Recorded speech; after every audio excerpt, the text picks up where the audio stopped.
ऊंचे ऊंचे पर्वतों, घने जंगलों और साफ बहती नदियों से घिरे एक सुंदर राज्य का नाम सुखपुर था। ये राज्य अपनी हरियाली, शांत वातावरण और खुशहाल लोगों के लिए दूर दूर तक प्रसिद्ध था। खेतों में लहलहाती फसलें, बागों में मीठे फल और गलियों में खेलते हुए बच्चे इस राज्य की पहचान थे। सुखपुर राज्य के राजा का नाम राजा विक्रमदेव था। राजा विक्रमदेव बहुत ही दयालु, न्यायप्रिय और बुद्धिमान शासक थे। वे अपनी प्रजा से बहुत प्रेम करते थे। उनके लिए राज्य के लोग ही उनका परिवार थे। राजा विक्रमदेव का मानना था कि राजा का सबसे बड़ा कर्तव्य अपनी प्रजा की सेवा करना और उनकी रक्षा करना होता है। इसलिए वे हमेशा ये ध्यान रखते थे कि उनके राज्य में कोई भी व्यक्ति भूखा या दुखी न रहे। हर दिन सुबह सूरज निकलने से पहले ही राजा विक्रमदेव उठ जाते थे। वे स्नान करके भगवान की पूजा करते और फिर राजमहल के बड़े बगीचे में टहलते हुए राज्य की भलाई के बारे में सोचते थे। उसके बाद वे दरबार में जाते थे।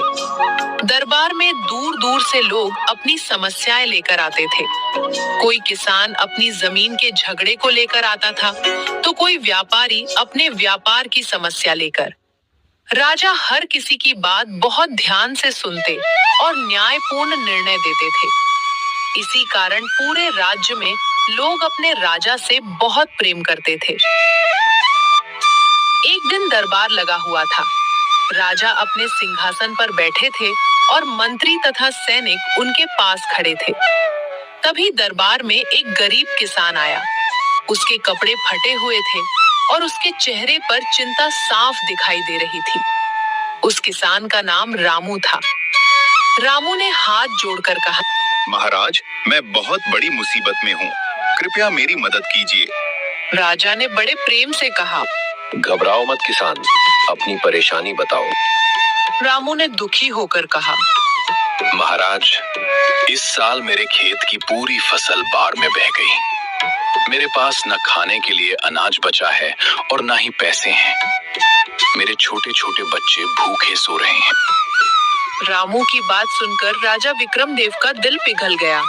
उन्होंने तुरंत अपने मंत्री से कहा, इस किसान को 5 बोरी अनाज, कुछ धन और अगली खेती के लिए अच्छे बीज दिए जाएं। रामू की आंखों में खुशी के आंसू आ गए। उसने कहा, महाराज, आप सच में बहुत दयालु हैं। भगवान आपको हमेशा खुश रखे। राजा मुस्कुराए और बोले, ये मेरा कर्तव्य है, तुम मेहनत करो, सब ठीक हो जाएगा। राजा विक्रमदेव सिर्फ महल में बैठकर ही राज्य नहीं चलाते थे। वे ये भी जानना चाहते थे कि उनकी प्रजा वास्तव में कैसी जिंदगी जी रही है। इसलिए वे कई बार साधारण कपड़े पहनकर भेष बदलकर रात में राज्य की गलियों में घूमने निकल जाते थे। एक रात वे साधारण कपड़े पहनकर शहर की गलियों में घूम रहे थे। अचानक उन्होंने देखा कि एक बूढ़ी औरत सड़क किनारे बैठी रो रही थी। राजा उसके पास गए और धीरे से बोले, माँ, आप क्यों रो रही हैं? बूढ़ी औरत ने आंसू पोंछते हुए कहा, बेटा, मेरा बेटा बहुत बीमार है। मेरे पास दवा खरीदने के लिए पैसे नहीं हैं।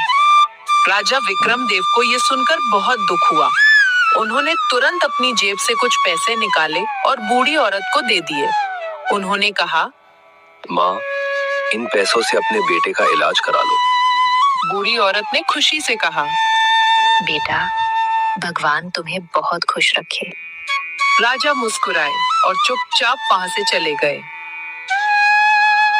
राजा के दरबार में एक मंत्री था जिसका नाम महेश था। वो बहुत चालाक और लालची व्यक्ति था।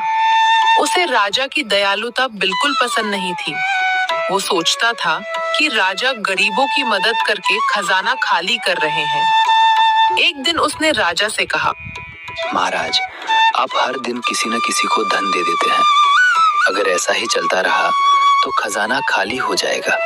राजा विक्रमदेव ने शांत स्वर में कहा, महेश, खजाना प्रजा की भलाई के लिए ही होता है। अगर लोग दुखी होंगे तो खजाने का क्या फायदा। मंत्री चुप हो गया, लेकिन उसके मन में लालच और भी बढ़ गया। एक दिन राजा विक्रमदेव जंगल की सैर करने गए। जंगल बहुत सुंदर था। वहां ऊंचे ऊंचे पेड़ थे और पक्षियों की मधुर आवाजें गूंज रही थीं। जंगल में घूमते हुए राजा ने देखा कि एक लकड़हारा भारी लकड़ी का गट्ठर उठाए जा रहा है। वो बहुत थका हुआ था और पसीने से भीग गया था। राजा ने उससे पूछा, भाई तुम इतना भारी बोझ क्यों उठा रहे हो? लकड़हारे ने कहा, मैं बहुत गरीब हूँ। अपने परिवार को खिलाने के लिए मुझे रोज जंगल से लकड़ी काटकर बाजार में बेचनी पड़ती है। राजा को उसकी हालत देखकर बहुत दुख हुआ। उन्होंने पूछा, अगर तुम्हें कोई दूसरा काम मिल जाए तो क्या तुम ये काम छोड़ दोगे?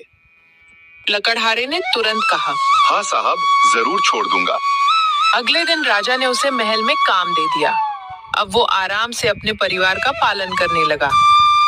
कुछ दिनों बाद वो लकड़हारा राजा के पास आया और बोला, महाराज, आपने मेरी जिंदगी बदल दी। अब मेरे बच्चे भूखे नहीं सोते। राजा ये सुनकर बहुत खुश हुए। एक दिन दरबार में एक व्यापारी आया। उसका नाम मोहनलाल था। उसने राजा से कहा, महाराज, मुझे रास्ते में सोने से भरी एक थैली मिली है। मैं इसे अपने पास नहीं रखना चाहता। यह राज्य की संपत्ति है। राजा उसकी ईमानदारी देखकर बहुत खुश हुए। उन्होंने कहा, मोहनलाल, तुम्हारी ईमानदारी बहुत बड़ी बात है। ऐसे लोग ही समाज को महान बनाते हैं। राजा ने उसे इनाम दिया और पूरे दरबार के सामने उसकी प्रशंसा की। ये देखकर राज्य के लोगों को भी ईमानदारी का महत्व समझ में आया। लेकिन मंत्री महेश ये सब देखकर अंदर ही अंदर जलने लगा।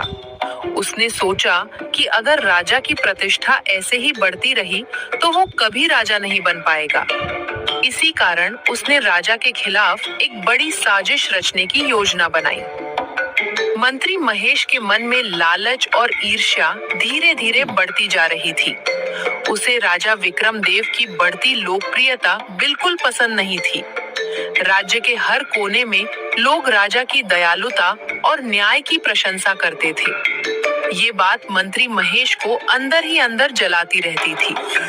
एक दिन उसने सोचा, अगर मुझे इस राज्य का राजा बनना है तो सबसे पहले मुझे लोगों के मन में राजा विक्रमदेव के खिलाफ नफरत पैदा करनी होगी।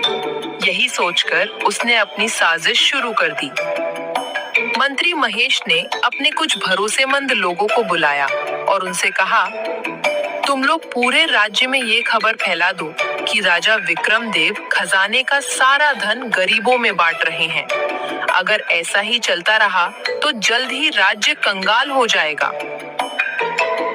उसके लोग अलग अलग गांवों में जाकर यही बात फैलाने लगे। कुछ भोले भाले लोग उनकी बातों में आ गए।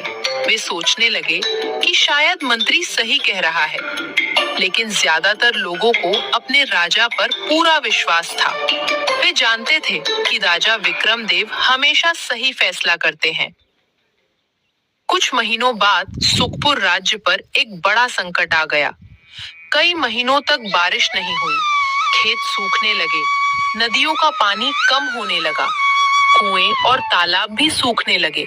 पूरा राज्य सूखे की चपेट में आ गया। किसान परेशान हो गए क्योंकि उनकी फसलें बर्बाद होने लगी। लोगों के पास खाने के लिए अनाज कम पड़ने लगा। जब ये